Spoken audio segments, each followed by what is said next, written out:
আমি ইলিয়াস রহমান জেহাদি 12 বছর বয়সে মা হারাইছি। আমার কথা তোমরা ইউটিউবে বহুত শুনছো রে ভাই।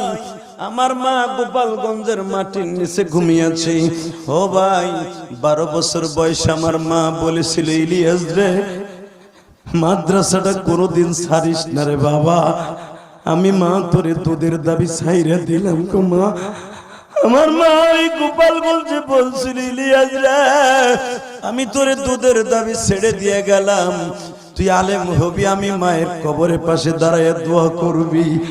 আমি তখন বুঝতে পারি নাই, আমার মা বুঝি আমার জীবনের শেষ বিদায় দিয়ে দেয়। আমি বাজান আমাদের গ্রাম থেকে গোপালগঞ্জ শহরের দিকে যাইতেছিলাম।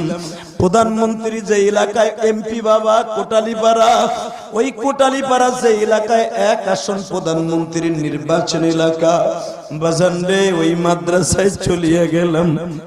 পরীক্ষার সুবাদে 3 মাস আমার মায়ের সাথে দেখা হইল না।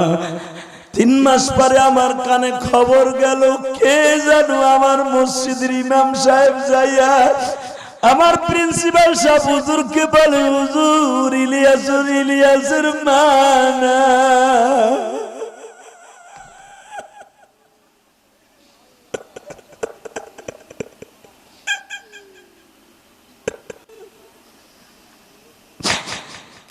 আপনার কাছে ভিডিওটা কেমন লাগছে কমেন্ট করে জানিয়ে যান। ভালো লাগলে একটি লাইক দিয়ে যান।